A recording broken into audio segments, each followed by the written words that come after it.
విద్యార్థులకు పరీక్షల సమయం ఆసన్నమవుతున్న సమయంలో ఒత్తిడిని అధిగమించేందుకు ప్రధాని మోదీ పరీక్షా పే చర్చ 2.0 పేరుతో వారితో నేరుగా ముచ్చటించనున్నారు. ఈ నెల 29న ఢిల్లీలో జరగనున్న ఈ కార్యక్రమంలో పాల్గొనేందుకు రాష్ట్రం నుంచి 19 మంది విద్యార్థులు, 2 తల్లిదండ్రులు, ఉపాధ్యాయుల బృందం ఢిల్లీ చేరుకుంది. ప్రధాని మోదీతో అభిప్రాయాన్ని పంచుకోనున్న విద్యార్థుల బృందంతో మా ప్రతినిధి విద్యాసాగర్ ముఖాముఖి. బోర్డు ఎగ్జామ్స్ వచ్చాయంటే విద్యార్థులు ఒక రకమైన ఆందోళన మొదలవుతుంది. భయానికి, ఒత్తిళ్లకు గురై పరీక్షలు ఎలా రాయాలనే సందిగ్ధంలో విద్యార్థులు పడతారు.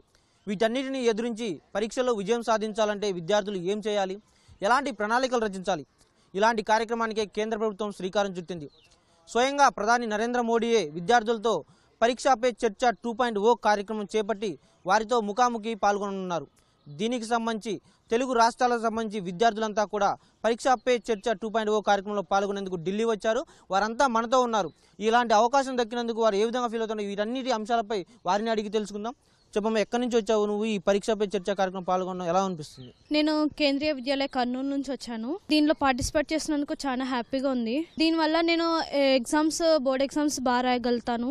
పరీక్షా పే చర్చ కార్యక్రమంలో పాల్గొని నువ్వేం చెప్పదలుచుకున్నావు? అసలు విద్యార్థులు అంటే మామూలుగా ఎప్పుడు మనకి స్ట్రెస్ అనేది ఉంటుంది, కానీ ఇవన్నీ మనకి పెట్టుకోవడం చాలా అనవసరం.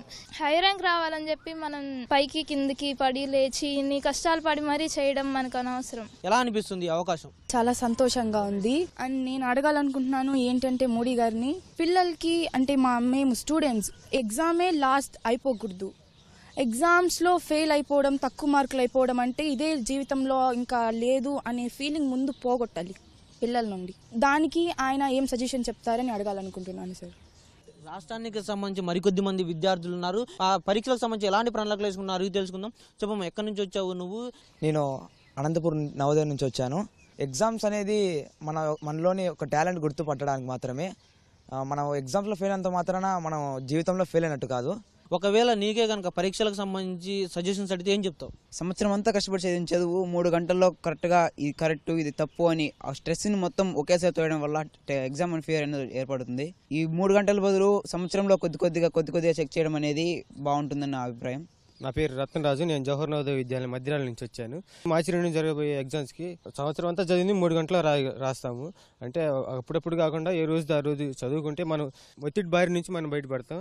నేను జవహర్ నవోదయ విద్యాలయ విజయనగరం నుంచి వచ్చాను. మొదటిగా ఎగ్జామ్ అంటే మనం సంవత్సరం అంతా చదివిని ఒకసారి ఆ 3 గంటల్లో పెట్టాలి. అందుకని ఎక్కువ మందికి ఆ స్టేజ్కి వెళ్ళేటప్పటికి కన్ఫ్యూజన్ ఎదురవుతుంది. నాకైతే నేను ఎగ్జామ్కి వెళ్ళే ముందు అన్నీ చదువుతూ వెళ్తాను, కానీ అక్కడికి వెళ్ళిన తర్వాత ఇది తప్పు, ఈ క్వశ్చన్కి ఏ ఆన్సర్ రాయాలి అని అక్కడ టెన్షన్ ఏర్పడుద్ది. ఆ టెన్షన్ కోసం ఈ ప్రోగ్రామ్ పెట్టడం చాలా మంచిది అనిపిస్తుంది. ఈ కార్యక్రమం వల్ల చాలా మందికి భయం అనేది తగ్గుతుంది.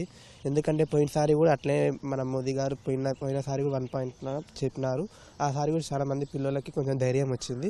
అసలు పరీక్షల సమయంలో తల్లిదండ్రులు ఎలాంటి సన్నద్ధం చేయాలి, పిల్లలని వారికి ఎలాంటి సూచనలు ఇవ్వాలని సంబంధించి కూడా రాష్ట్రం నుంచి ఒక 2 తల్లిదండ్రులు ఎంపికయ్యారు. వారిని అడిగి తెలుసుకుందాం. విజయనగరం జిల్లా నుంచి వచ్చాను.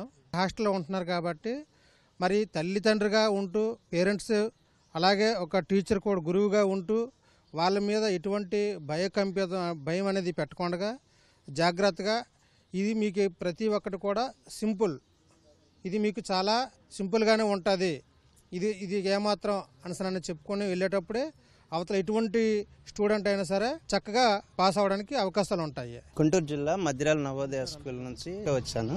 ఎగ్జామ్ టైంలో వాళ్ళు ప్రెజర్ లేకుండా మనం వాళ్ళకి కావాల్సినటువంటి సపోర్ట్ చేస్తూ వాళ్ళకి ఆటంకం ఏమి లేకుండా చూస్తూ ఉంటే చాలా బాగుంటుంది. ఇది భావి భారత పౌరులంతా పరీక్షలకు సన్నద్ధమయ్యే విధంగా వారిని అందరినీ ఒక ప్రణాళికబద్ధంగా ముందుకు తీసుకెళ్లేందుకు పరీక్షా పే చర్చ 2.0 కార్యక్రమాన్ని చేపడుతున్నారు. ముఖ్యంగా విద్యార్థులకు పరీక్షలంటే భయం కాదు, పరీక్షలు ఒక్కటే భవిష్యత్తు కాదు, మున్ముందుకు సాగేందుకు మరెన్నో అవకాశాలు ఉన్నాయని చెప్పేసి కూడా విద్యార్థులు చెబుతున్నారు. కెమెరామెన్ సుర్జిత్ సింగ్తో విద్యాసాగర్, ఈటీవీ న్యూస్, న్యూఢిల్లీ.